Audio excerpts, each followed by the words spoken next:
बिस्मिल्लाहिर्रहमानिर्रहीम। अस्सलाम वालेकुम नाज़रीन। आज हम अपने पाकिस्तान में, प्यारे वतन में, सूबों की तादाद और साइज़ पर थोड़ा बात करना चाहते हैं, बहस करना चाहते हैं। तो नाज़रीन, ये इसलिए कि बिकॉज़ इसमें कुछ डिस्कशन चलती भी रहती है। कुछ जगहों से सूबों की डिमांड्स आती हैं, कोई नया सूबा बनना चाहता है, कोई कहता नहीं बनना चाहता।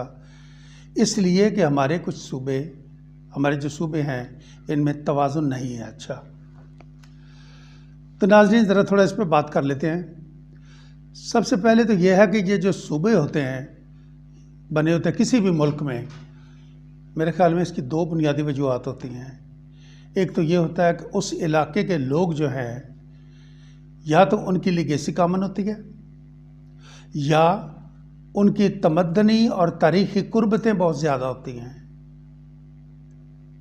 एक तो ये फैक्टर होता है, और दूसरा ये फैक्टर होता है कि वो एडमिनिस्ट्रेटिवली इस तरीके से मतलब है कि उनको ऑर्गेनाइज़ किया जाए कि वो फैसिलिटेट करें कि एक आदमी को अगर अपने ताकत के मरकज़ में, सूबाई ताकत के मरकज़ में जाना है, तो वो भी एक दिन में जाके वापस आ सके, अपना काम कर सके। और इसी तरीके से अगर सूबे से कोई भी एक्शन इनिशिएट होता है, कोई भी कुछ होता है, तो वो भी आसानी से वहाँ इम्प्लीमेंट किया जा सके। ये तो बेसिक उसकी बुनियादी वजूहात होती हैं। मुख्तलिफ़ इलाकों में, मुख्तलिफ़ मुल्कों में आप देखेंगे कि सूबे बड़े मुख्तलिफ़ हैं, छोटे भी हैं, बड़े भी हैं, और फिर उसके बाद ज़रूरत के मुताबिक सूबे बन जाते हैं। हम इसे जब भी कोई सूबाई थोड़ा बात करते हैं उनको आगे बढ़ाने की या सूबा बनाने की, तो हम उसमें थोड़े से एलर्जिक हो जाते हैं। हम इसको एक तरह का तखरीबकारी समझ बैठते हैं, या ये समझते हैं कि शायद कोई अलहदगी पसंद है, ये समथिंग लाइक दैट, कुछ इस तरह का हो रहा है। मेरा ख्याल है इन चीज़ों से अगर हम थोड़ा बाहर निकल कर सोचें, तो एडमिनिस्ट्रेटिव पॉइंट ऑफ व्यू से हमारे सूबे बिल्कुल गैर मुतवाज़न है।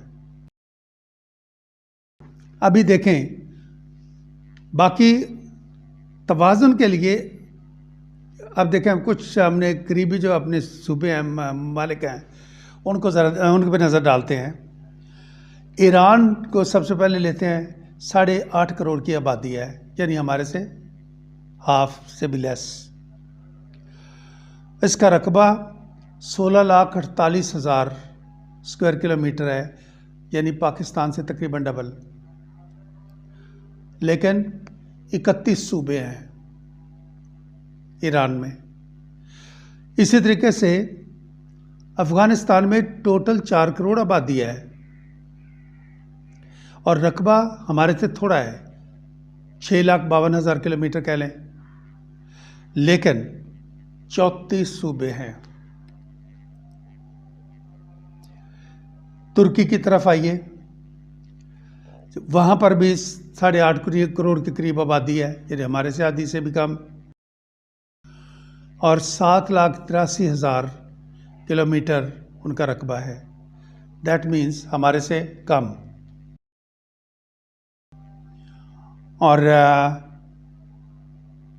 लो एंड बिहोल्ड 81 सूबे, 81 सूबे हैं उन्होंने बनाए हुए एडमिनिस्ट्रेटिव के कंट्रोल के लिए।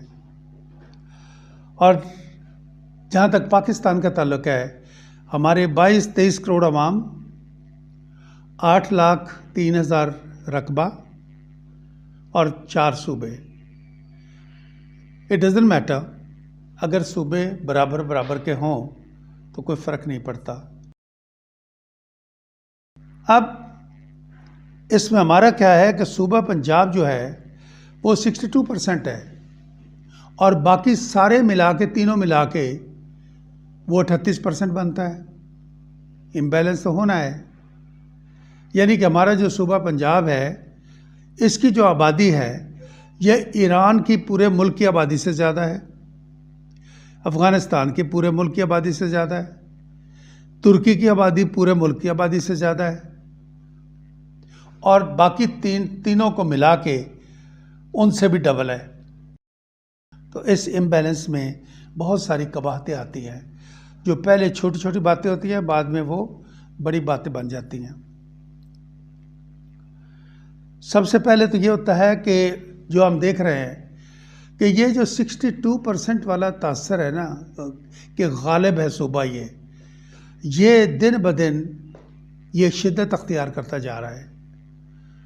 और over a period of time, जैसे कि पहले भी हमने देखा कि काफ़ी इसमें कबाहतें पैदा होती हैं और इसमें महरूमियों का लोग तकाजा करते हैं। हालांकि इतनी महरूमियाँ उनकी अपनी वजह से भी होती हैं, लेकिन फिर भी इसको हम नो नहीं कर सकते। इसी तरीके से हुकूमत बनाने और हुकूमत चलाने में मैं ये कहता हूँ कि ये माने रहता है, because any one who is leader of the Punjab would be governing. अब ये जो चीज़ एक बन गई है लोगों के ज़बान ज़द आम है, ये कोई अच्छी बात नहीं है मुल्की यकजहती के लिए आज, लेकिन ये हकीकत है। फिर ये होता है कि यहाँ पर पंजाब में भी आप देखें कि उसकी मुख्तलिफ जगहों पर मुख्तलिफ फीलिंग्स हैं, एहसासात हैं, महरूमियाँ हैं, बेनिफिट्स हैं। तो नुमाइंदगी जो उन लोगों की लोकल एहसासात की नुमाइंदगी होती है वो सही नहीं हो पाती आगे जाके, मैं ये समझता हूँ, क्योंकि वो गालिब अक्सरियत के नीचे उनकी चीज़ों के अंदर दब जाती है। तो अब देखें, हिंदुस्तान हमारे साथ ही मार्ज़ वजूद में आया। पहले ये भी कोई मुल्क तो नहीं था। 565 प्रिंसली स्टेट्स जो थी उनको मिला के एक बड़े सगीर था। लेकिन जब उस वक़्त ये हुआ, पाकिस्तान जब और इंडिया बने हैं, उस वक़्त उनके पास 17 सूबे थे, अब उनके 29 हैं। एडमिनिस्ट्रेटिवली उन्होंने बनाया। इवन जो वेस्ट पंजाब था उसके उन्होंने 3 टुकड़े करके उसमें से सूबा हरियाणा, हिमाचल प्रदेश और पंजाब ये निकाले इन्होंने 3। तो इन सारी चीज़ों को जब आप देखते हैं तो हम इस बात पे आते हैं कि हमें भी कोई फौरी तौर पे 2 पॉइंट में यहाँ समझता हूँ कि एक तो यह कि इस पर सीरियस स्टडी होनी चाहिए। Why I am saying that, ये छोटे सूबे जो होंगे बहुत ज़्यादा तादाद में ये मुल्की यकजहती को सपोर्ट करेंगे, ख़ुसूसन 18th अमेंडमेंट के आने के बाद। इसलिए कि जहाँ कहीं प्रॉब्लम होगा वो एक बहुत बड़ा, अगर बलूचिस्तान का है, एक छोटे से खित्ते में प्रॉब्लम है, तो वो पूरे बलूचिस्तान का या 40% ऑफ पाकिस्तान का नहीं समझा जाएगा, बल्कि दूसरे जो प्रोविंसेस हैं उनके व्यूज़ उनके साथ मिला के तो एक बैलेंसिंग हो जाएगी। 18th अमेंडमेंट के बाद छोटे सूबे ज़्यादा फ़ायदा मंद हैं, रुझान अलहदगी का कम पाया जाएगा। 18th अमेंडमेंट के साथ सूबा बहुत बड़ा हो तो रुझान को तक़वियत मिलती है। हमें अपनी मुल्की यकजहती जो है, कौमी यकजहती, इसको भी तो सामने रखना है। हम बांग्लादेश की तरह नहीं हैं जहाँ पे मुल्की यकजहती को कोई प्रॉब्लम नहीं है। There one package, one group, तो उनको वो मसला नहीं है। तो एक तो यह है कि इस वजह से हमें इसकी एक सीरियस स्टडी करनी चाहिए, इससे बालातर होकर कि मैं पंजाबी हूँ, सिंधी हूँ, पठान हूँ, मैं कौन हूँ। मुल्की यकजहती के लिए हमें इसकी स्टडी करनी चाहिए डिटेल। और फिलफौर मैं जो समझता हूँ वो ये है कि पंजाब से कम 3 से 4 सूबों में तकसीम कर दिया जाए। ये मुल्की यकजहती के लिए बहुत अच्छा होगा, और ख़ास तौर पे जो हमारे एडमिनिस्ट्रेटिवली भी इसके ऊपर बनता है। सिर्फ एक बात बनती है कि लोग कहते हैं जो इसके हक़ में नहीं है, वो कहते हैं जी फिर इतने अखराजात प्रोविंशियल हेडक्वार्टर के कौन उठाएगा। भाई किसने कहा है कि आप इतने प्रोटोकॉल रखें? जो लोगों ने 31, 34 या 80 सूबे बनाए हुए हैं उनके जाकर प्रोटोकॉल देख लें, वो काम से काम रखते हैं। हमारे यहाँ वो कॉलोनियल जो सिस्टम है, जो प्रोटोकॉल्स हैं, उनको आप ख़त्म कर दें तो आपके अखराजात के अंदर से ही ये सब कुछ मुमकिन है। बल्कि एडमिनिस्ट्रेशन भी बेहतर हो जाएगी और परफॉर्मेंस भी बेहतर होगी और मुल्क की यकजहती को इससे फ़रोग मिलेगा।